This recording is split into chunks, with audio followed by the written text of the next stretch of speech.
Pirmais lielais rallijs, kā iet? Kā pilotam pirmais, jā. Neko, liekas, ka labi. Liekas, ka labi. Jāsākā mācīties braukt vienīgi štolām. Zin kā, nav braukts nekad, un tad ir savādākas izjūtas bišķiņ. Bet tagad jau uz beigām, ka nāk, jau sāk pierast. Tā bez nekādiem ČP?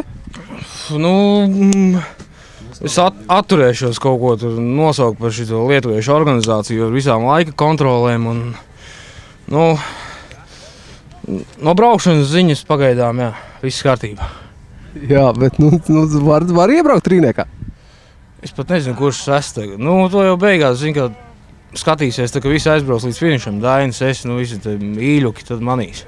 Uz 5-1 trīniekā jāiebrauc. Pirmajā rallijā, nepaliec jau bezkalnīgs.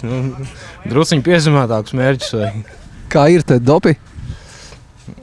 Trasa vispār tajā mežā īsti nepatīkās, jo tur caur visā tādām špūrēm, zin kā, baigi bīstams tāds un nekur jau nevar palidot.